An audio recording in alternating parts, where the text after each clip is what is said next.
Today, I begin a new life, for I'm the master of my abilities. And today, it's going to be a great, beautiful day.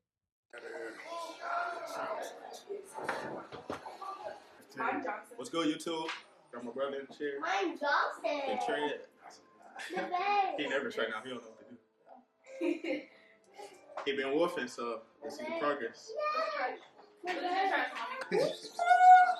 Yes, sir. What's good, y'all? I'm back with another video. Like any other haircut, you always want to make sure you comb the hair out, because if you don't, you will be pulling and snagging the client hair, and you don't want that. So always make sure you comb the hair out before you start cutting the hair.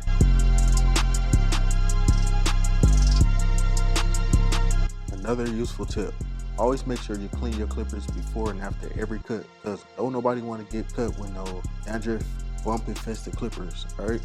Clean them clippers. We're gonna go in with a number 2 guard to start this haircut off with. And I'm gonna let y'all know this right now.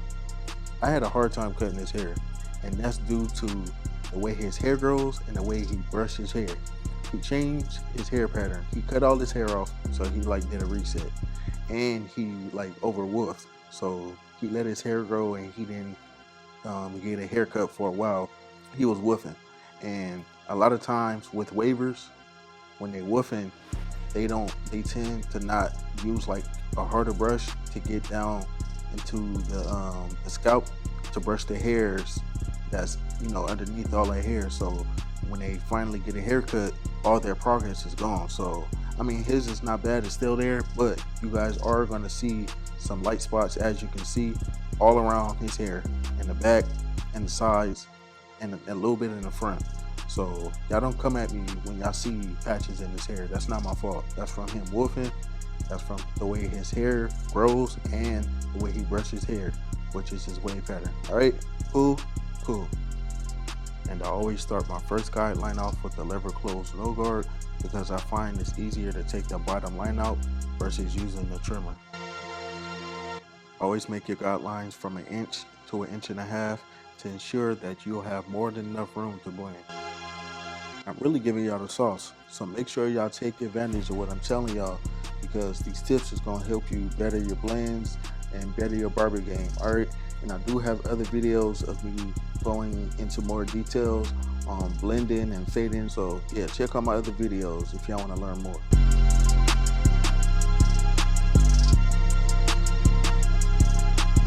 And always remember to never rush your haircuts. Alright, you're perfecting your craft. You want to make sure the haircut and the blends is the exact way you want it, and it's to the client's liking. And make sure the person in the chair knows that you're perfecting your craft, and you want to make sure everything is on point. And if they can't understand that, then mess them up and get them out the chair.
like I said before, I know the haircut gonna look choppy in the blends, and that's due to the way his hair grows and his wave pattern.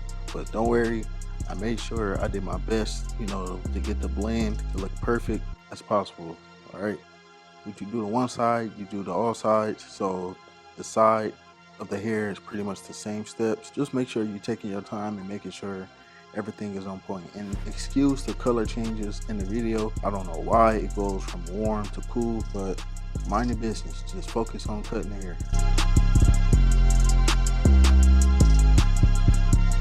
I can't stress this enough.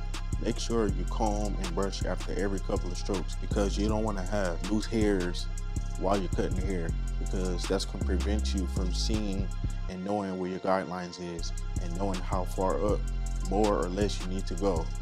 So make sure you keep your canvas clean and clear from the hair you cut.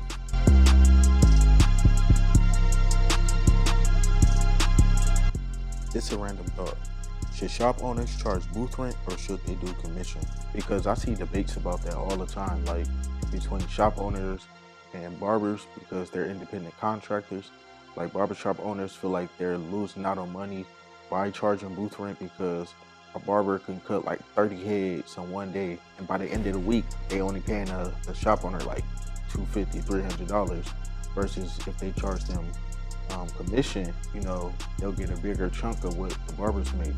What y'all think? I don't know. I feel like it should stay booth rent, because at the end of the day, as a independent contractor, I'm just renting a spot.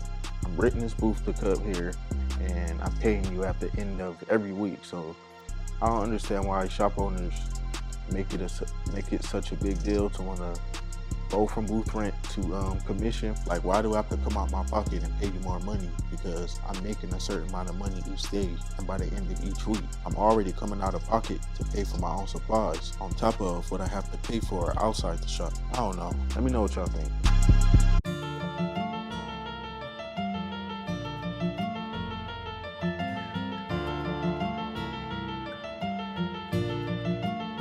Bruh, do y'all see how this hair is responding when I comb or brush it? Like, it's not giving at all. This is why it's important for you to know what you're doing when you change your hair pattern, or when you change the pattern of your waves, because your hair grows a certain kind of way, and then you brushing your hair a certain kind of way. It's like you fighting against the way your hair naturally grows. And this is the outcome. As you can see, I'm combing and I'm brushing, I'm combing and I'm brushing, and it's like I'm not even doing nothing to the hair. And he usually good at taking care of his hair, but this time, I don't know what he got going, but we gonna get it done.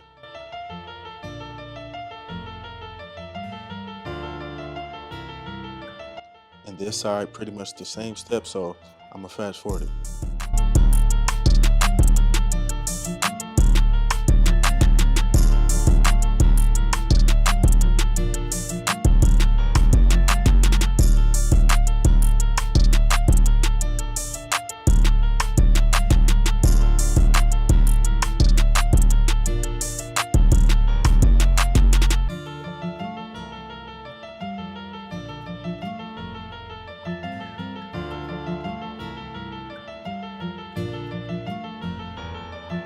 I want to point something out. The clip before this one, when I trimmed the hair in the back, I did that so when it's time for me to line the hair up, the hair will be nice and laid, and it'll come out nice and crispy.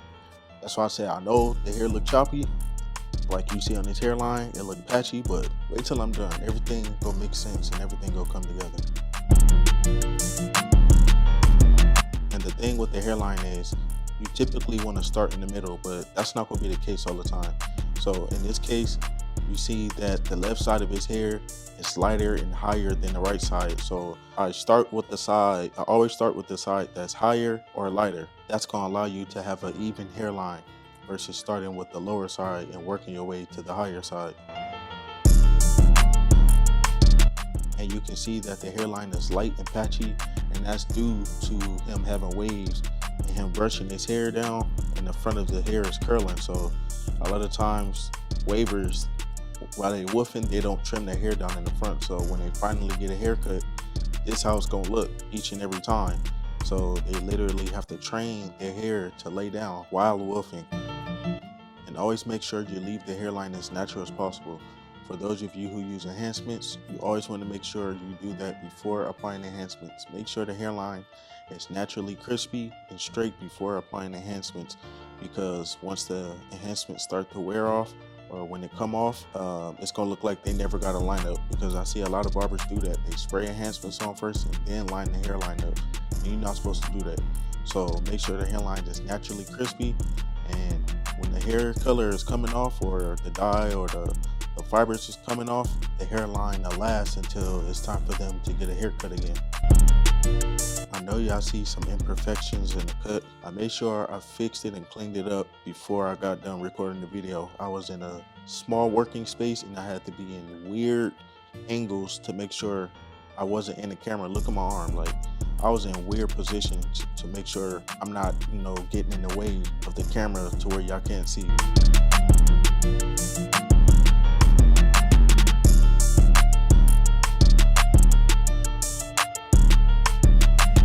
This is pretty much the end of the cut. I thank y'all for tuning in, and I appreciate y'all for the subs. Continue to like, comment, and subscribe. And like always, I'll see y'all in the next one.